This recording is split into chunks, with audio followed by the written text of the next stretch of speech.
Disorder, we decided to do Parkinson's disease. It's a disease that is degenerative and affects the central nervous system. It's idiopathic and slowly progressive. That means that it appears spontaneously, has no known cause, it slowly gets worse, and the function loss is irreversible.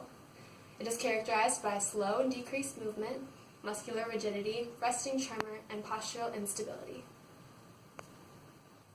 In Parkinson's disease, there is a continuous loss of the dopaminergic neurons, cells that produce dopamine, in the substantia nigra portion of the basal ganglia in the brainstem.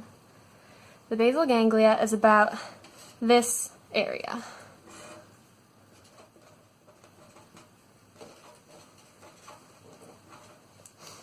This portion of the brainstem helps to coordinate and smooth out muscular movements. To do that, the neurons must communicate. They conduct impulses by releasing the neurotransmitter dopamine from the neuron into the synaptic cleft to the other neuron, which is right down here. This will cause the next neuron to fire, and so on down the line of neurons. In Parkinson's disease, the cells that produce dopamine are degenerating in the substantia nigra. Substantia nigra is about right there. It's very small. So when it's degenerating, it produces less dopamine. So that means when this neuron fires, we'll only let out a little bit of dopamine, and the chances of the next neuron firing are very little. The decrease in impulses means that the basal ganglia have a decreased ability to coordinate movement and smooth out muscles, which leads to slow and decreased muscle movement, muscular rigidity, resting tremor, and postural instability that characterizes Parkinson's disease. What causes these neurons to degenerate is largely unknown. However, there's a theory that there are abnormal amounts of synuclein, which is a protein. We'll say it looks like that.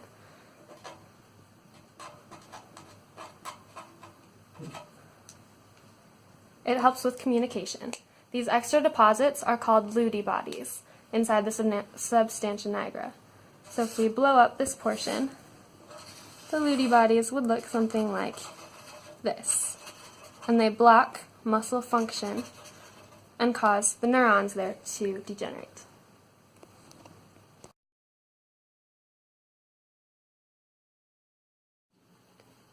Client factors are the values, the beliefs, and the spirituality and body functions of a client.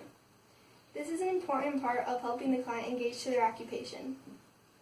An example of a certain value that would be important to the patient would be commitment to a family. Being committed to their family would affect engagement in an occupation because it will be important for them to participate in social participation, communication, and having endurance. Discovering the patient's values are important because this is of importance to them, and it will give them more encouragement to complete a certain task in their occupation. Two examples of some beliefs would be believing that hard work pays off and having freedom of speech. Having beliefs are important because it influences the way that the client will modify their behavior. This is because beliefs are meaningful and important to the patient. For example, if their occupation was cooking, believing that hard work pays off would motivate them to work harder at the activities leading up to that task. Believing in freedom of speech would affect cognitive performance skills. Lastly, spirituality is an important part of client factors. Spirituality is the aspect of humanity that helps them search for purpose and meaning in their client's life, and it gives them a sense of value, helps them to overcome hardships. It will affect the type of occupations that they engage in as well. Another aspect of client factors that would affect engagement in a client's occupation is their body functions. Parkinson's disease can affect cognition such as problem solving, cognitive flexibility, and emotional control. Problem solving could lead to difficulties in critical thinking in the workplace because many jobs require critical thinking. Cognitive flexibility can also affect the client's occupation because it affects their social interaction, and communication because they may have difficulties with switching topics in a conversation. For a client with Parkinson's, controlling emotion is another aspect that could be affected by cognition. Clients may have trouble controlling emotion, which can make social interaction very difficult. And lastly, paying attention to a task is very important to all occupations because, for example, inattention during cooking could lead to major health and safety issues. Another aspect of client factors that would affect engagement in occupation is their muscle function. Parkinson's disease can affect muscular strength, tone, reflexes, and endurance. With muscle tone, muscle rigidity could affect posture and relaxation of the body. It would affect any occupation in moving the body. For example, dressing and eating would be two occupations affected by muscle rigidity because of pain, tension, stiffness, and that makes moving difficult. Muscular endurance is the ability to keep the muscles contracted, for example, keeping the arm raised. With Parkinson's disease, an occupation that would be affected by muscular endurance would be brushing the teeth because the arm remains raised. With motor reflexes, Parkinson's disease can affect involuntary muscle reflexes, which can cause tremors. This can affect, for example, dressing and playing instruments because it would be hard to control movement with fastening clothing or accurately playing the strings of an instrument.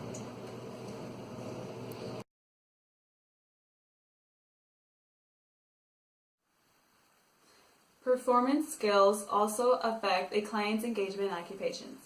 This would include motor, process, and social interaction skills. Parkinson's disease can affect a client's motor skills, and it's important for an OT to observe how well a client can perform each skill. The OT would observe the client's ability to walk on level surfaces to see if they stumble or shuffle their feet. Also, can the client maintain body posture and positioning themselves without evidence of awkward body movement? Can they reach forward and move objects? Can they extend the arm, bend the trunk, and effectively grab objects that need to be reached for? Do they grasp objects without it slipping out of their hand? Can they manipulate the object in their hand? Can they sustain occupational performance and endurance? This would mean accomplishing tasks without displaying any indication of tiredness or needing to stop for rest. For process skills, the OT would observe the client's ability to concentrate on what they're doing on the ongoing task. Can the client organize a task in a timely manner and maintain a persistent rate of performance throughout the whole task? Can they adjust and switch topics to keep up with a progressing conversation? Are they able to construct written or spoken messages that are audible, clearly expressed, and spoken without pausing or hesitating? For the social interaction skills, the OT would observe the client's ability to communicate non-verbally, and if they can express appropriate emotion, can they handle the stress of interacting with people?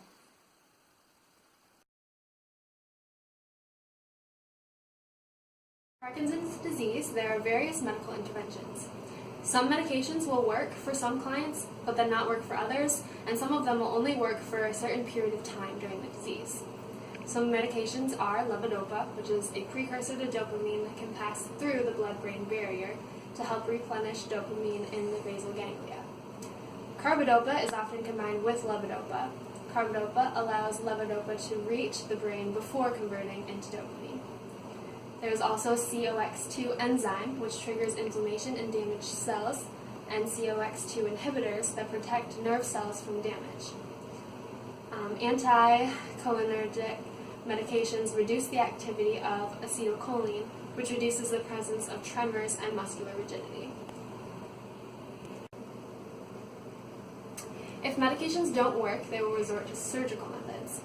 Pallidotomy is the removal of the globus pallidus, which is part of the basal ganglia. This helps to improve motor ability. There's also thalamotomy, which is removal of the thalamus. Surgical removal has a high risk of brain damage, so it is only used with people who have Parkinson's very severely.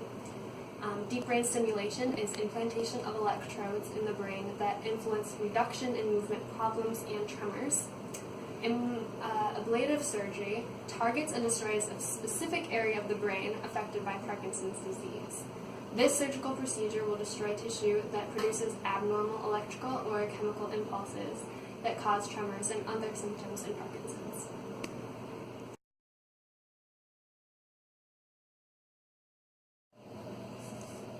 Parkinson's disease affects engagement in occupation in many ways. We mentioned a few earlier when we talked about client factors, but here are a few more. Muscular rigidity may cause difficulty walking, dressing, doing laundry, cooking, and any activity involving a lot of movement because the muscles are stiff and moving them is painful. It also causes trouble swallowing, which makes eating difficult, as well as drinking. And muscular rigidity can lead to poor breath support and a lack of facial expression. Muscular rigidity in the lips can slur the speech, and all of these makes it difficult to communicate, which also makes social interaction difficult. Dyskinesia is abnormality or impairment in voluntary movement. Bradykinesia is slowness of movement, and akinesia is lack of movement, which may interfere with exercise and work tasks. They also can cause difficulty with walking and climbing stairs, which affects getting to the bathroom and other places around the house. Leaving the house can be especially difficult due to the presence of more obstacles, an unfamiliar environment, and increased distractions, and cause difficulty driving and other tasks requiring a fast reaction time. Tremors can have a big impact on affecting occupation. This is because of the involuntary shakiness and trembling of different parts of the body. For example, drinking and eating would be hard. Another occupation that may be difficult is dressing, especially with clothing fasteners and buttons. The muscle rigidity would cause a lot of muscle tension, pain, and stiffness. Writing or typing would also be an effect of engaging in occupation. With the shakiness, it would be hard to be able to write in proper format. Everyday occupations that use steady motor skills would be difficult, like shaving, brushing teeth, and putting on makeup.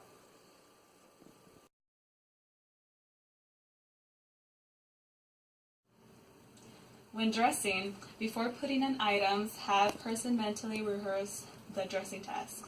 Suggest sitting down and concentrate on just the task of dressing. So use step-by-step directions while dressing. So take the shirt off the hanger. And you're going to put the left sleeve in your left arm and then into your right arm. And then you're going to fasten the front. And also you can suggest the use of Velcro fastening or elastic if the buttons are too hard. If that's not an option, you can use adapted equipment such as the button hook.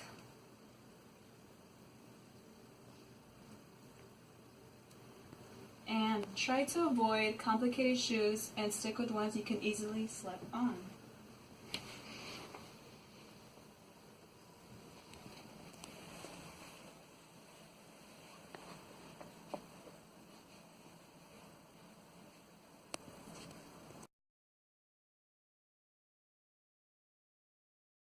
When eating, suggest modifying eating routine to include small portions, reduce distractions, and more frequent meals. Suggest the use of adapted equipment as needed. Plates are very slippery, so suggest a plate with gripped sides or bottoms.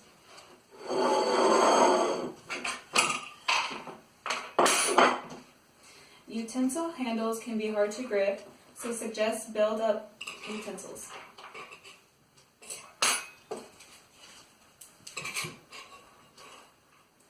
Plates with edges help prevent food from spilling on the edges. Suggest cups with handles to help prevent spilling. Handles on both sides is best. If spilling is still an issue, suggest cups with lids and straws.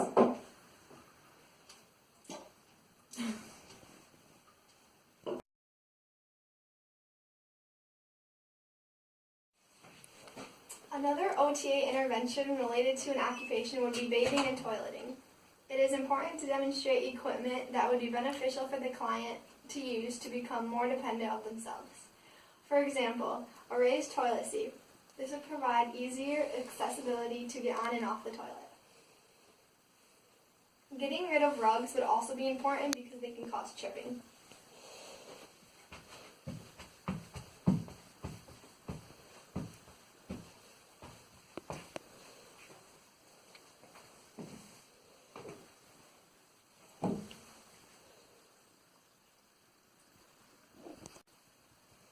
Some appliances, like a shower chair and a sink chair, will help lessen the chance for falling and improve mobility.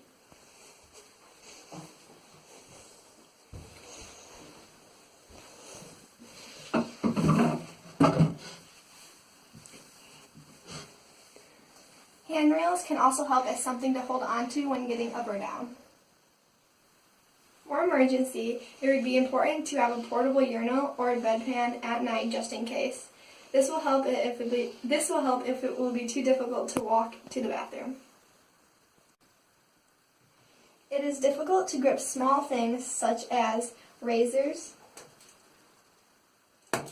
toothbrushes, and makeup brushes. If there is accessible handles on the items, it would be easier to grab onto and decrease the chance of these items falling on the floor.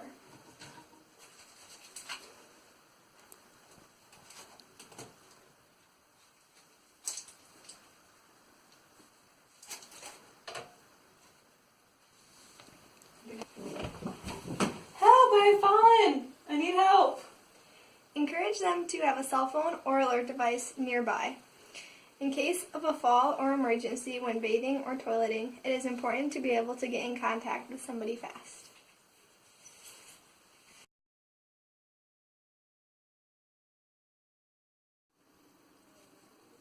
Modifying leisure activities encourages participation, like raising beds for gardening so they don't have to bend over. You can also build up golf clubs to make it easier to handle. This makes the handle wider and easier to grip. Painting while standing makes it hard to balance. Sitting down during activities whenever possible is a good idea. Now that she's sitting, she can focus on painting and not have to balance. Using a walker or cane on long walks makes walking long distances easier.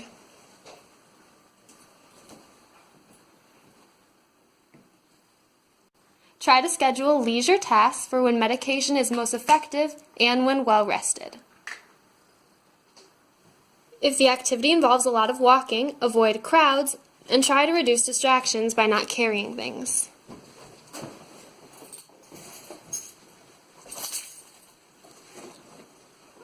Then, focus when you are switching directions. And try to walk to a rhythmic beat. When you can, avoid narrow or cluttered spaces. But also practice stepping over tape and small objects.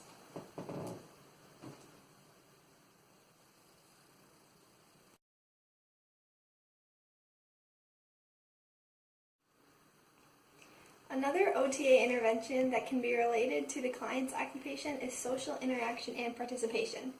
Throughout intervention, the client should be encouraged to continue role performance with some task modifications. This will help measure the improvement of the client in a timely manner. With that, another important intervention would be to determine how to reduce participation restrictions dealing with family, work, and social roles. This will help decrease the difficulty to perform a specific task. For example, changing the environment around the client to fit their needs would decrease this difficulty. For instance, if your family is playing Twister, you can be the spinner.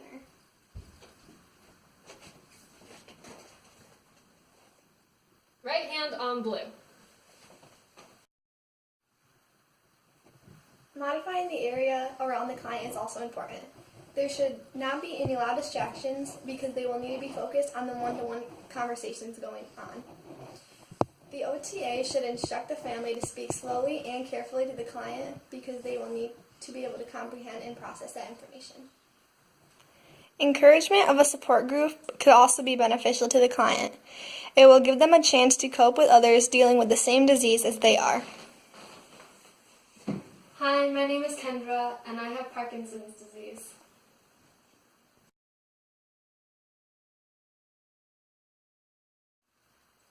Work is another occupation that can be affected by Parkinson's disease. When you can, modify transportation by using handicap parking or getting a family member to drive you to work. Ready to go? Yep. Work from home whenever you can. Organize your workspace to allow easier access.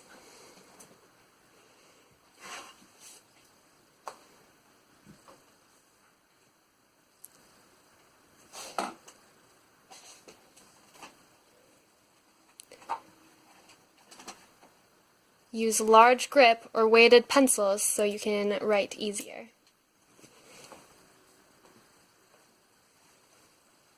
Try to focus on one task at a time. Endurance by practicing sitting down and standing up from office chairs. And also practicing walking to and from the car.